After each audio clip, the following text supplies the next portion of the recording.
Alright folks, time to start working on the Prius. We're going to start in the rear. If you guys remember correctly from the first part, if you watched that, we already have the wheel bearing unhooked because we did some testing. Got to go get a new glove fixed. And then we determined that the wheel bearing on the other side was bad. But then remember this one, we can hear the stuff crunching around in the back by the speed sensor. So the customer, I gave him the choice to do this one now or do this one later. He said just get her done. So we're gonna spray a little bit of water displacement stuff on there because it makes people upset. And then we're gonna beat some sockets on it. We're gonna beat a 14 mil on there, see if we can't get these bolts out of here. Got to give it the no mercy reversey. We'll get a little juice on the back because the threads are clearly sticking through a little. Oh, I can't even see them. They're all encapsulated inside the axle. Never mind then. So we'll thread that back in a little bit. Get our socket back. And do that 3 more times.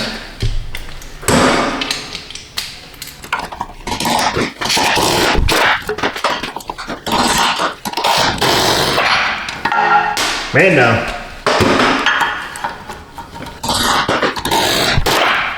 There we go. So there's all 4 of those. And then we do a little air hammer action.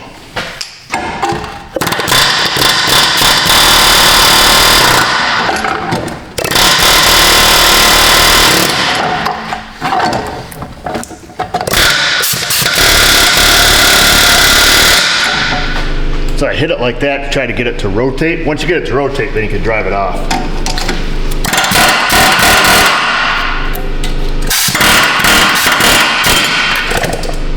Just like so. Hang on to your backing plate. One-handed flip.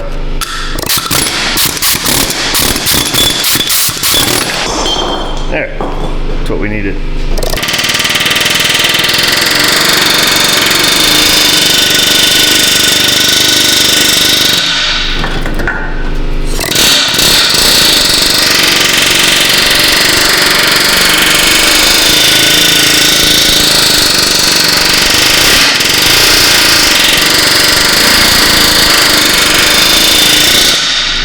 Kind of massage it a little bit with the air hammer, gets the big chunks off.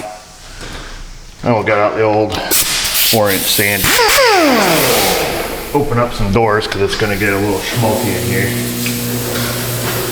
And by smoky I mean dusty, so cover your eyes.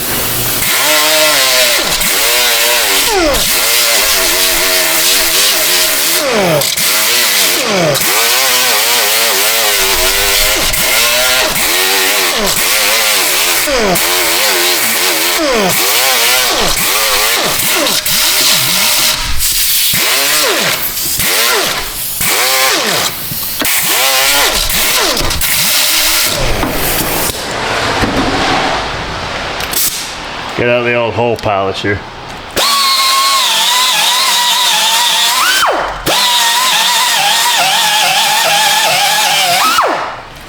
Give her the old hole polish and we'll get the blow nozzle and blow some of the junk out of there.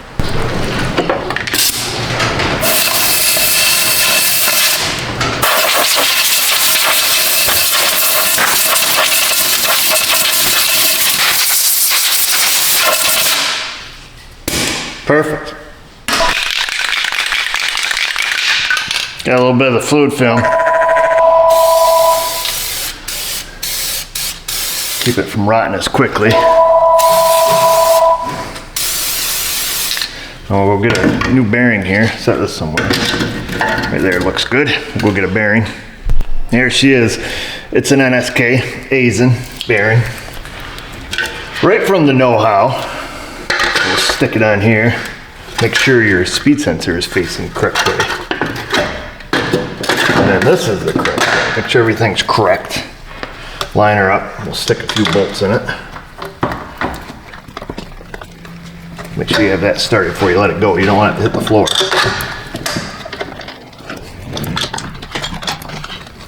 And before I forget, I'm going to take and plug it in. Now, if you haven't seen the first part of the video, these connectors are quite unique. I think we kind of covered a little bit over on that part of the video. Granted, I can't get that one in. There we go, she clicked in now. You kind of got to tear the whole thing apart to get to the release tab on it. We're going to give this a level 1 snug-a-dugga. All right, there's that. We'll grab the wrench of torquing. We'll bump her up to the 66 LBSs here.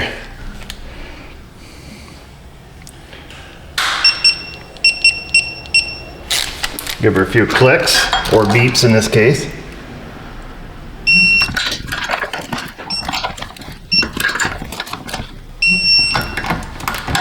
There we go. Shouldn't fall off technically. And that's it as far as your wheel bearing. Easy peasy. Oops, sorry. Get a little rough on there.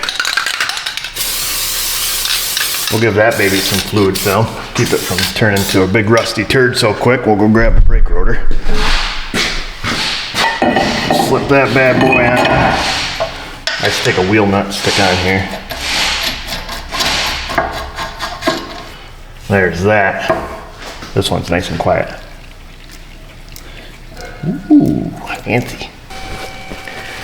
Move some of our junk out of the way here. Alright. Yeah. In an effort to save a little bit of time, I've already cleaned up the brake caliper bracket, and luckily for this guy, fortunately for this guy, after I sandblasted it, the car was going to be sitting here for a little bit, so I just give him a little squirt of black paint. So we cleaned out the caliper bracket as we always do, just sandblast out all the rust.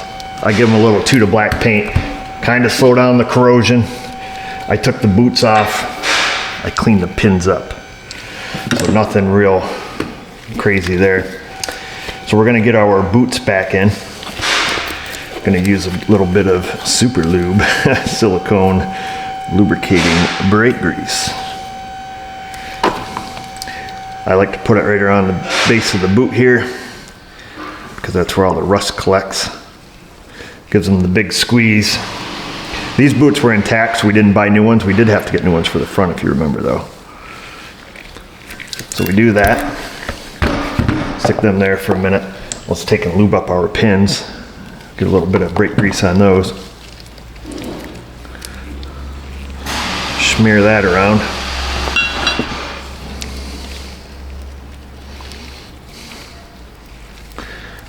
All right, that's good.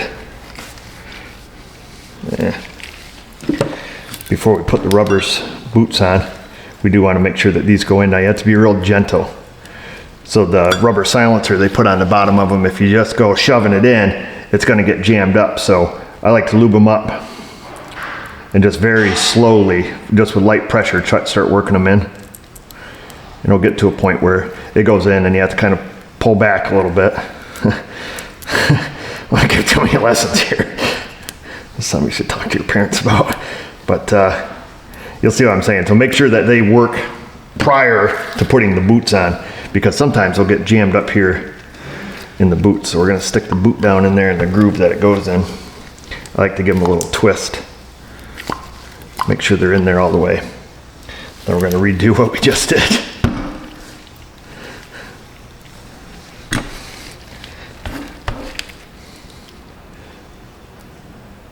Like I say, just try not to force it. Just using really light pressure and just kind of wiggling it around. There she goes. You'll know. Trust me, you'll know. And that's it, baby. That's the trick to those. Trust me, anybody that's ever fought with them things and you get mad, you stick them in the vise, you try to squeeze them, and all it ends up doing is just breaking that rubber off the end or getting it jammed up.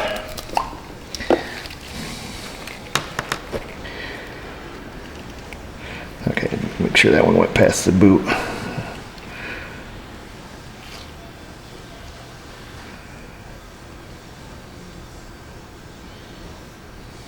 They can be a real pain in the neck. Sometimes you gotta try it 2 or 3 times. Talk nice to it.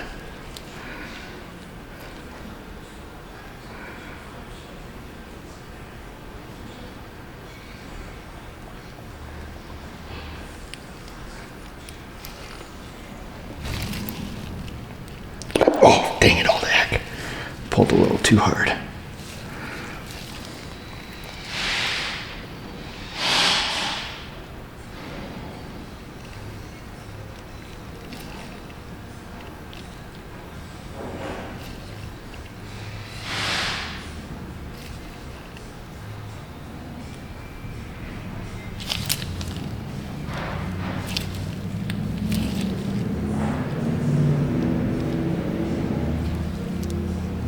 I don't know why they're so finicky, but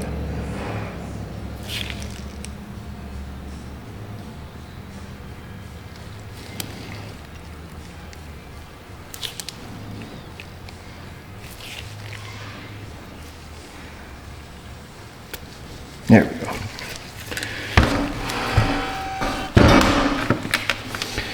Get a little of our silly ceramic.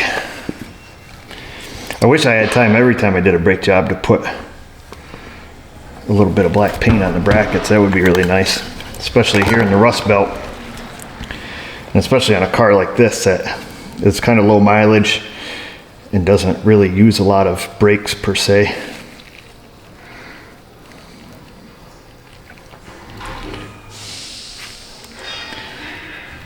So we're just putting a little lube in here to help slow down the rust behind the clips here that are going to go on here.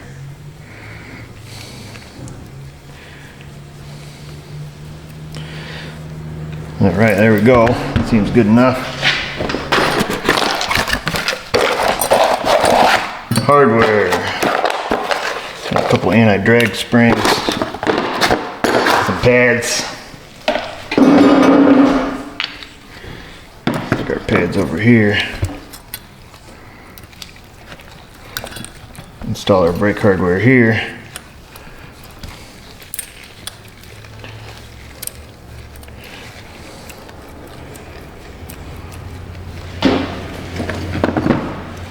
Our pad with a squealer on it is going on the inside of the bracket.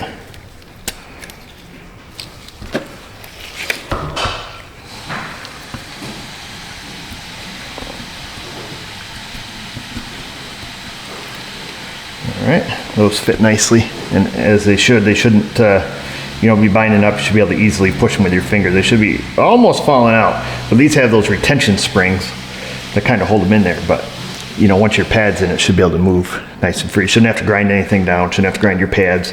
If you've got all your rust out of your bracket, the pads will fit good. Unless you got your pads like, at the Family Dollar or something. We'll take our whole bracket with the pads in it. We'll stick our caliper to the side. Whoa, almost lost a pad, dude. Easy. Line that back up. Stick that baby on there. Give your pads a squeeze so they don't fall out. Stick the bolts back in it here. You can find the hole. There it is. You guys probably can't see anything back there, can you?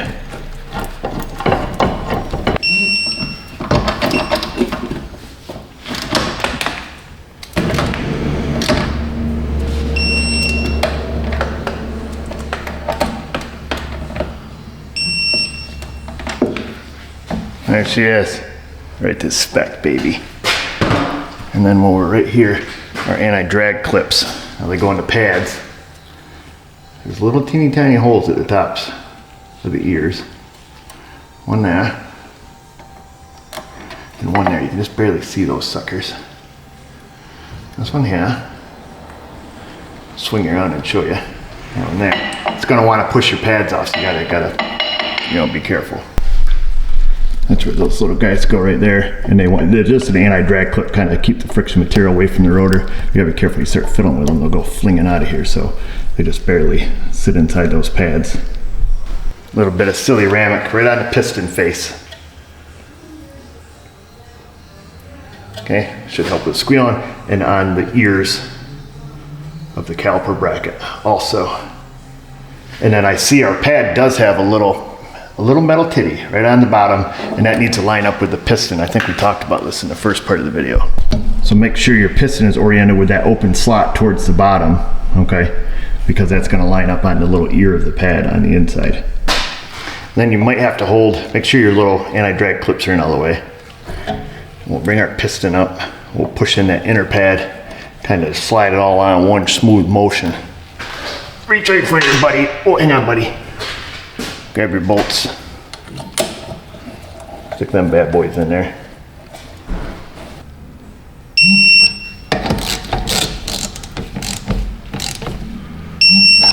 There we are, and that's it. You're done. Time to go home. Now it's time to swap out the brake line. I'll put some of the WD on there. And then we're gonna, ooh, ouch, on my head. Very easily slip a 10 millimeter on there. We're gonna give her some uggy duggies.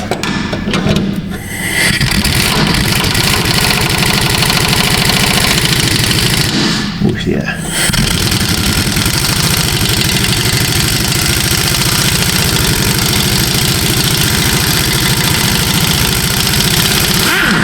You son of a hoo-hoo. Might be enough there. Put a bolt back on. Take the side cutters right flush at the nut. Chop it off there, and I'm gonna reach underneath right by the brake hose. Chop it off there.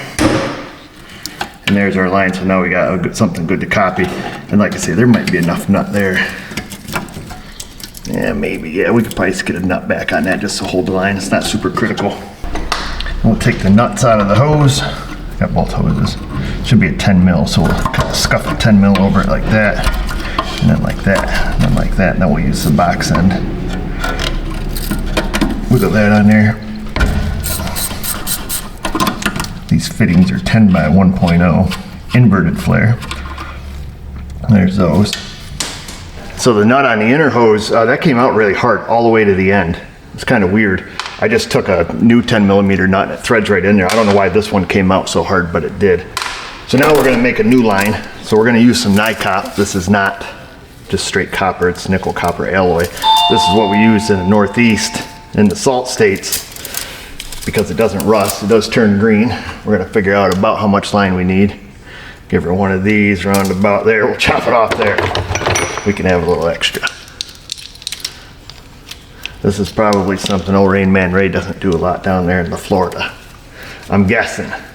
There's probably not a lot of brake line jobs going on, but I dare say I've probably installed tens of thousands of feet of brake line. I probably go through at least 1,000 foot rolls a year, I would think. Maybe 1,000 feet of brake line a year. Mother lover. We'll leave that one down there. Stick your flare on there, or your nut. Nothing like making a perfect flare and seeing the nut sit on the bench. And we're just gonna double flare this. Yes, I do have the Master Cool hydraulic flaring tool. So, because we're gonna get a bazillion comments about that, how it is easier and makes a nicer flare and all that stuff. So just to answer that question, I guess, is I do have the hydraulic flaring tool. I just choose not to use it. It makes a nice flare, but I can make a flare usually a little bit quicker using this.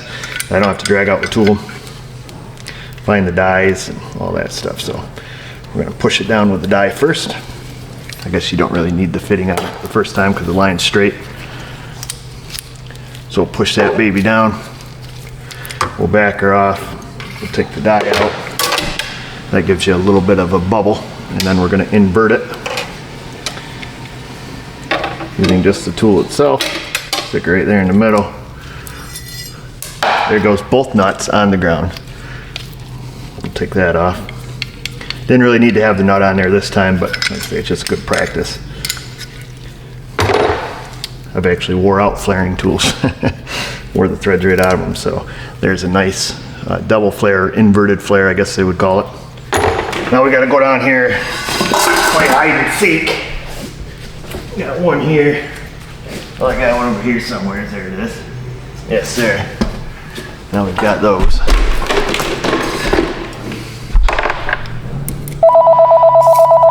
Slip that baby on.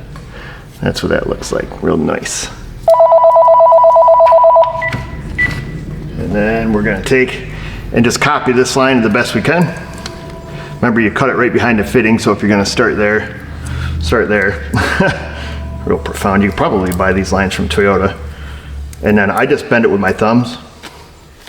And I guess before we get all the comments, I probably have every bending tool known to man. So before we get the comments about that. When I'm working with 3/16 line, I just elect to bend it with my thumbs. This baby is probably not going to a car show, so we don't need to have it factory. Just kind of hold it there, get it. You need a lot of thumbs when you're doing this. Kind of hold her straight.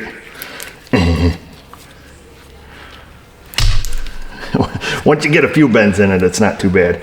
So that's where we need another one, so we'll bend that one there. Tweak that around and just keep working it. Get it on the right side here. You can always go back and tweak it a little bit. The NICOP stuff bends really easily, but you do have to be careful, you know, not to kink it. If you want a nice tight bend, bend it a little bit beyond and then bring it back, is, I guess, is what I can tell you. It's the only advice I can give you. Just kind of keep working it. Like I said, you'll get it how you want it. You'll figure it out. It's not too difficult. And like I say, it's not like we're going to take it to the car show. But if they do, you'll have it close. So there's that. Our line is really close to, you know, this line, and we can give it a few little tweaks when we're done. But we have it really close. Stick your nut on here. Boop. Make a little boop sound. Boop. Stick that right where that's going to be. Give yourself enough little extra to do the flare. Make your mark. Leave the nut right on there, you're going to forget it. Guaranteed. Use your tubing cutter. Chop it off. Don't squeeze your tubing cutter. Don't give it full beans right off the get-go, because you'll dent the tubing and you'll make it hard to put a good flare on. Find your scrap piece. Put that back in your kit. Stick your die on there, or your holder. I just eyeball how much is sticking out, because I've made a few of these. Or you can use your die, and it goes the height of the first step on the die. All right. I should have just freaking left it alone, dude.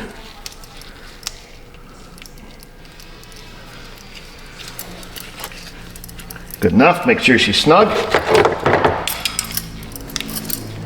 Double check, make sure that baby's on there. Stick on the die.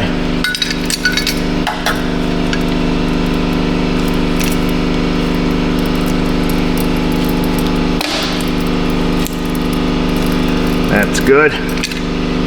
Take the die out, look at it, and go, ooh, ooh. Then ram her home. For that one, that's good. Pull out, give her one of those, a couple flicks, open her up. There's that, there's your new Prius line. Nice inverted flare, probably doesn't focus. I think I screwed up, there we go, so she's focused, looks good. Even got the nut on it, which is better. Have you done that yet, Josh?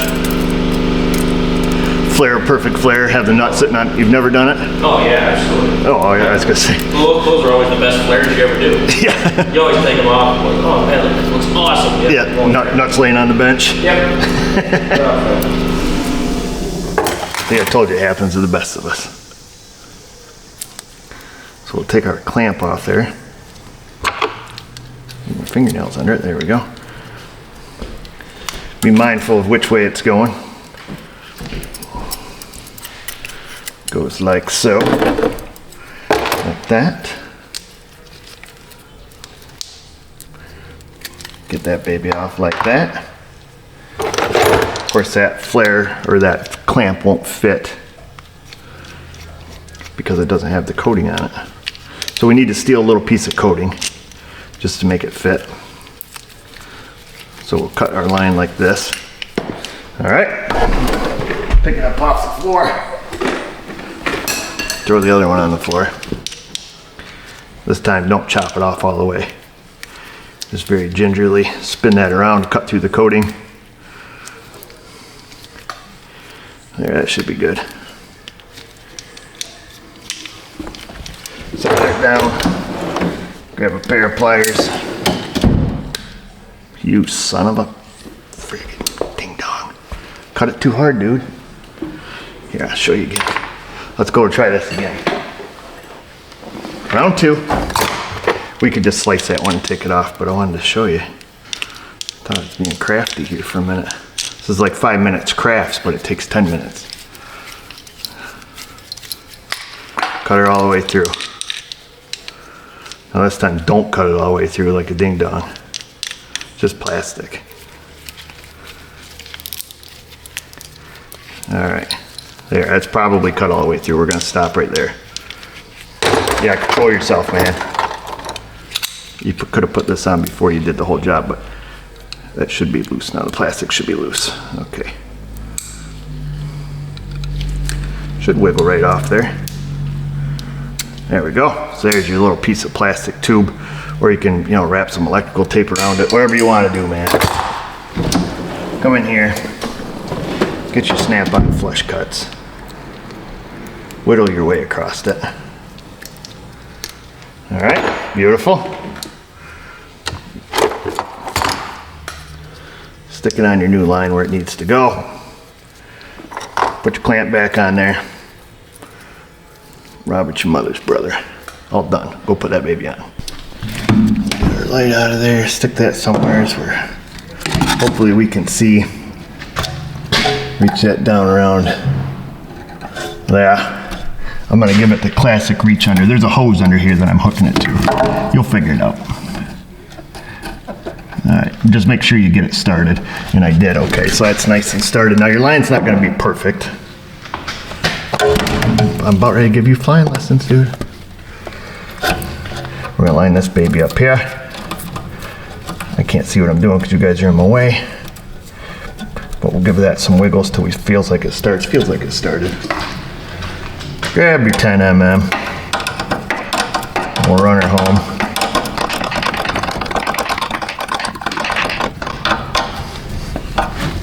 Make sure our clamp's gonna kind of line back up. And it does. Hopefully we can get a bracket on that. Or a bolt, I mean, a nut. You know, one of those things, fastener. Then we're gonna give this a snug up. All right, let me get the one underneath.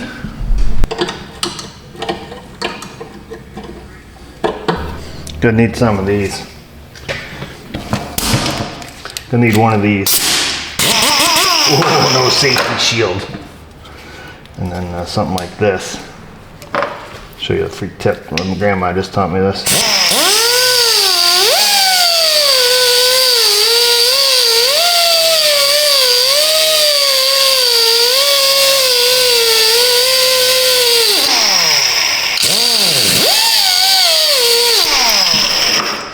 Oh, you just got thinner.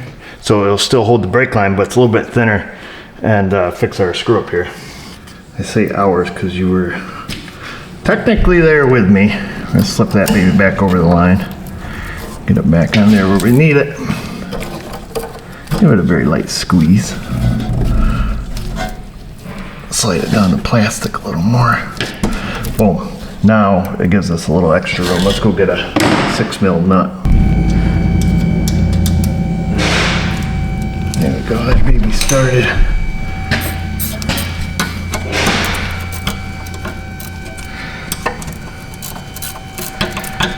Come on, I don't have quite enough friction to use the ratcheting part yet here. There we go.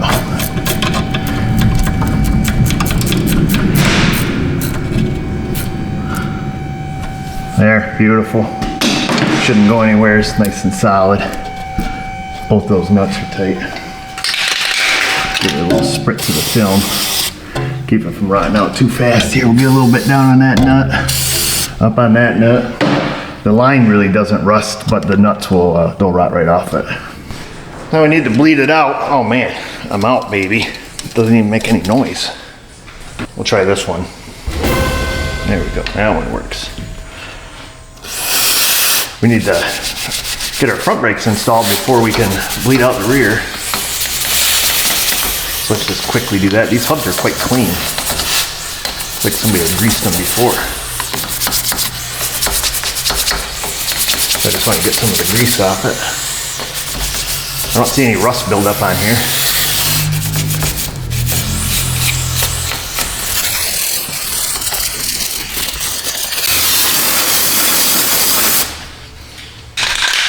Hit her with the film. Slow down the rust. Grab a wheel now, we'll slip that baby down. Now I was able to clean up the front brackets as well, so they're ready to go. So we just need to slip the pads in there. Some stuff here. So there's those. Whoa, man down. And here's our pins. We did get new hardware for the front, so we don't need that little rubber anymore. And then, let's see, that goes on there like that. The pin with the rubber is going at the bottom, and I do believe that they're dimensionally bigger. Oh, I thought they were, never mind. Goes at the bottom, okay? Trust me. I shouldn't say trust me, I should say look in service data, because that's what you should be doing anyways. Look in service data. If you're in the US of A, it's available to all of us. Toyota, you can rent by the day or the 3-day, I guess it would be. Where's our pins? I'm looking for the pins. They're hiding, so we're gonna stick the new rubber on there.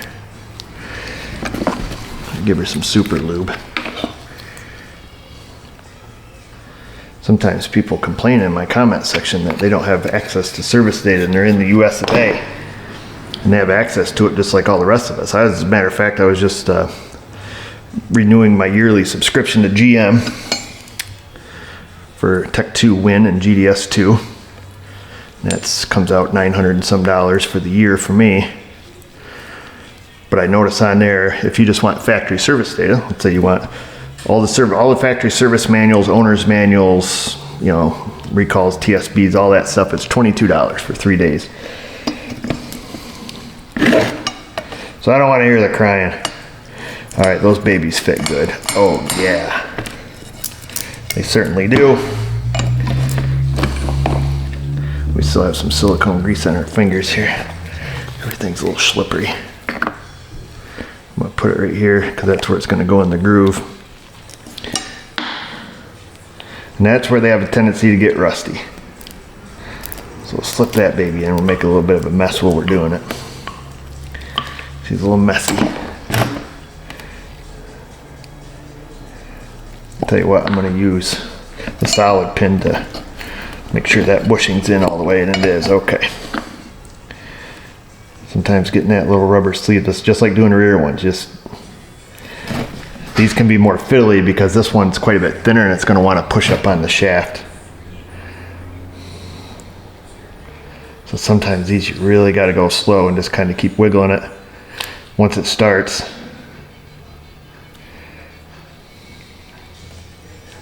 you just kind of got to work it. Then ram her home when you get her in the bottom. There it is. Okay. Oops, her finger busted through. That's not good. A little bit there. All the way around. Come on, baby. Okay, I think that one clicked in all the way.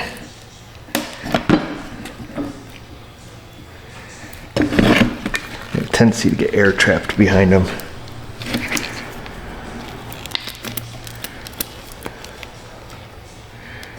We don't want the air behind it.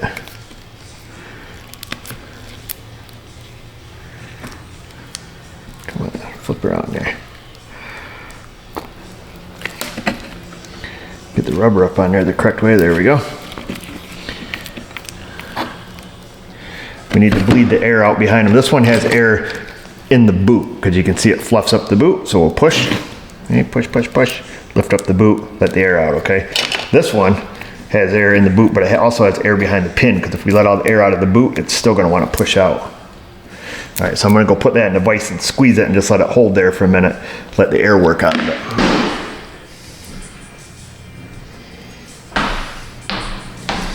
There's that baby. We'll put our hardware on there. These are all individual pieces of hardware.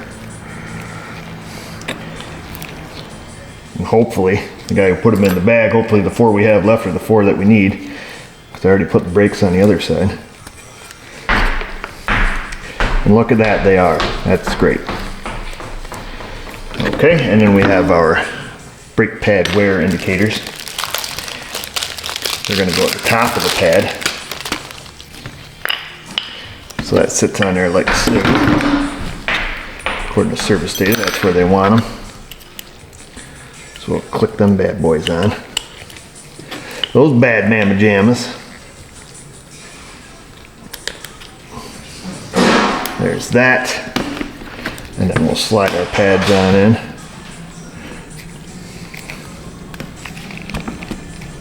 Oops. Slid it right past where it needed to be. Very gingerly set that in there. Ooh. We'll very gingerly set this one in here. Oops. The outer one's a little bit trickier because you've got the little spring clips there, and they have a tendency to get stuck on the wear indicator, so you got to get that sucker going in there kind of straight. There we go.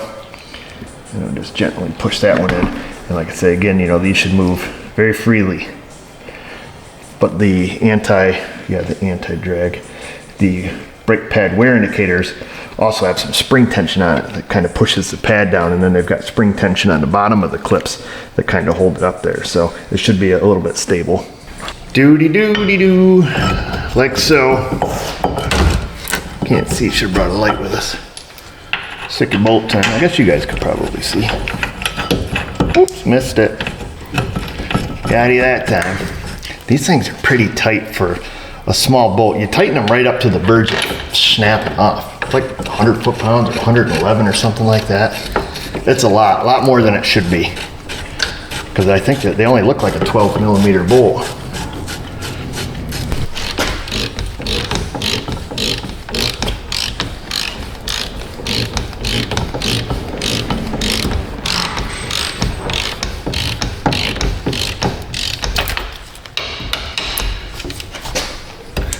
Thing turned on, yep.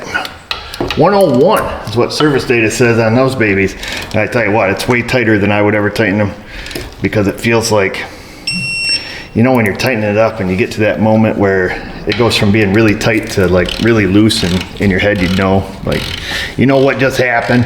This is where you tighten those two, where you're like, you know, I've got a torque wrench here. It's, I don't know, this thing's almost 3 foot long, and like right there, that's about where I would quit.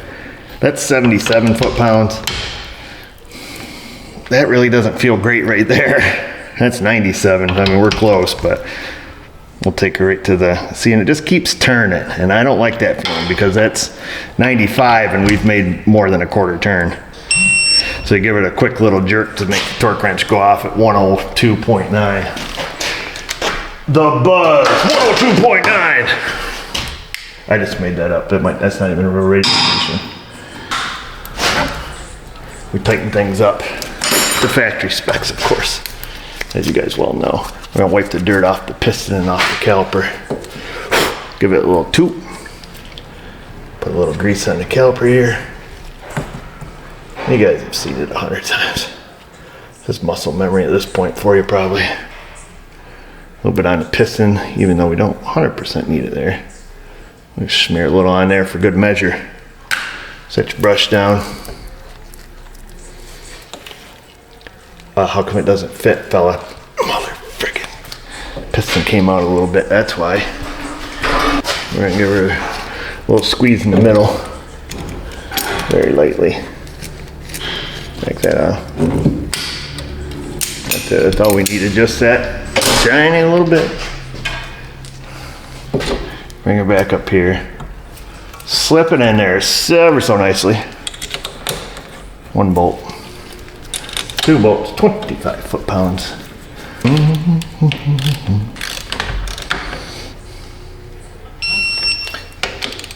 Oh, it went too much. 26, it said 26.5. Oh, too much again, 26.4. At least I'm consistent. All right, there's that. That one's done. Let's throw the wheel on. We'll get the very lovely Mrs. O to come help us bleed out the rear. That didn't sound right, did it?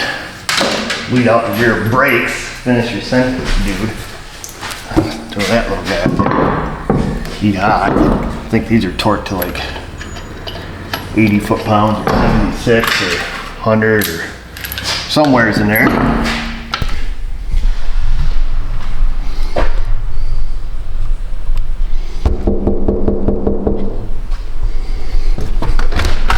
looking for a lovely assistant.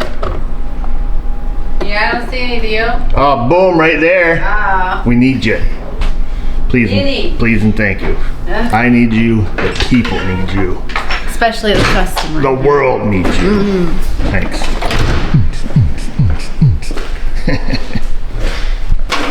Cross your fingers, folks. Hopefully the bleeders come loose. We should have checked this way back in the beginning. Got 10 mil. Boom, came right loose. Perfect. I knew they would. Are you ready, Mrs. O? I'm ready. I'm gonna stick a little rubber hose on there. Very gingerly push down on the brake pedal for us, please. And just hold her there. There's the beauty of Toyotas, boy, self-bleeding. Okay, let up. All right, now before we have her pump it, we're gonna go do the other side and push the air out of that side also. It's kind of the downside of the Toyota too. You blow a brake line, it empties the master cylinder right now. So we'll crack that baby loose, snug her back up. Stick on the 10 mil wrench, like so. Are you ready, Mrs. O? I'm ready. Okay, push down again. Let's see it petering out of there. Go ahead and let up. Okay, go ahead and pump them up there if you would, please. So we gotta get our pistons to come out. Does it feel good, baby? No. It doesn't? Okay, it should be getting there soon. We gotta wait for all 4 pistons to come out now.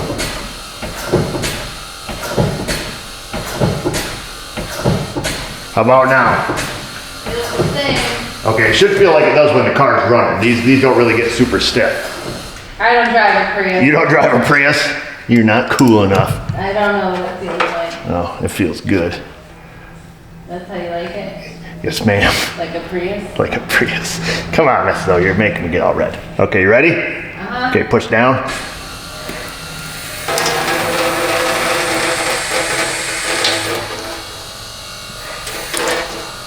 Okay, let up.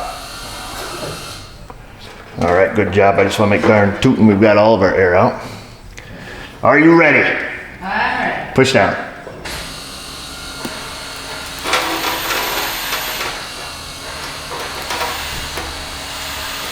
We had just a little bit of air in there.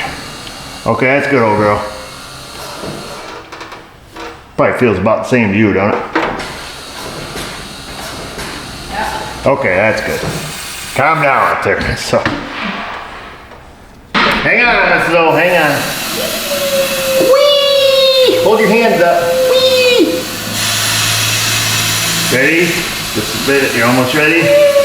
Whee! Here comes my favorite part of the ride. Oh yeah! I call it the bouncer. Thanks again for being so willing to participate in our shenanigans. Goodbye. Goodbye.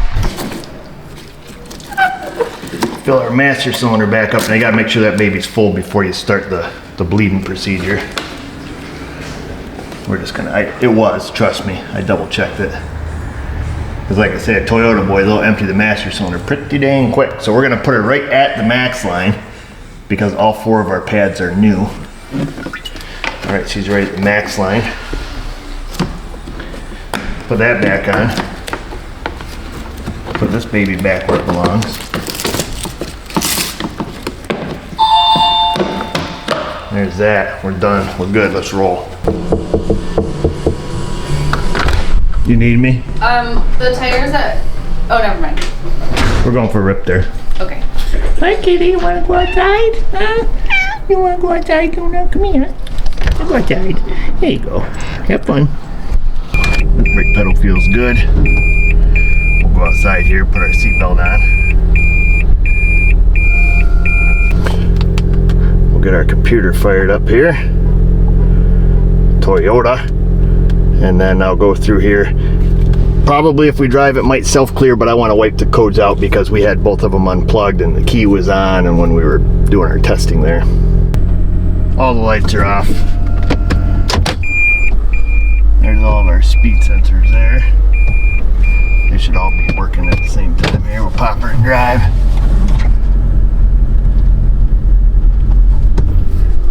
Bye, Luna. Bye, kitty kitty. I don't know why she goes outside. She just sits in front of the door the whole time. All right, here we go. Anything coming? No, sir.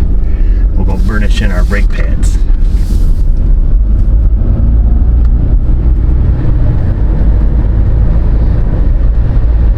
Wheel bearing is working as it should.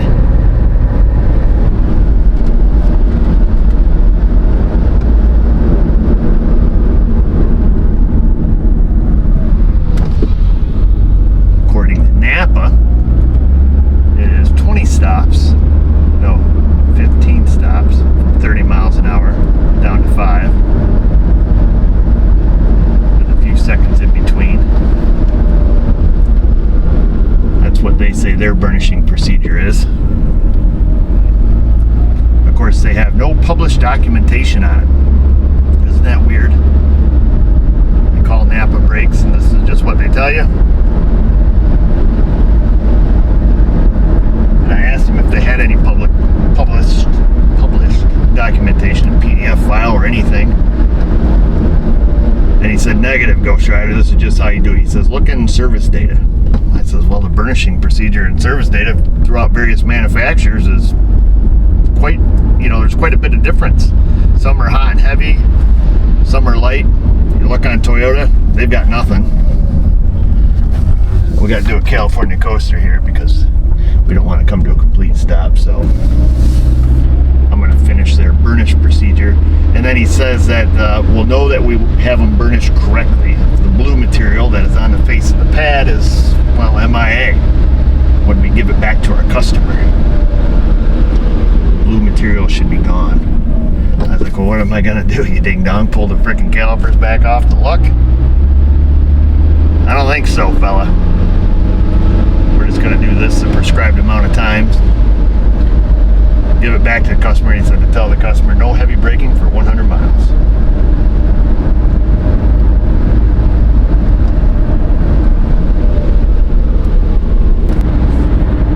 There, I did the prescribed amount of braking. We're heading back to the shop for the cool down period.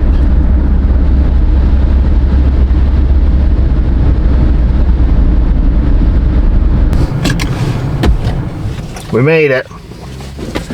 All good, all broken. Park and brake works. Everybody's happy. We grab our dongle. The lights are off. This guy's happy.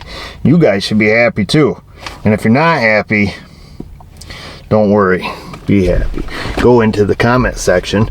But before you do that, if you missed the first part of this video where we tore everything apart, you're like, what in the thunder is going on here with this guy with his stuff already tore apart, look for part 1 of this video where we gave the guy a 4-wheel brake inspection and gave him an assessment of what we think he needed to have brakes and to be safe and to find a safe place. And his ABS light was on. We diagnosed that too. So comment section, Insta, Facebook, you guys know what to do. Just remember, viewers, if I can do it, you can do it. Thanks for watching.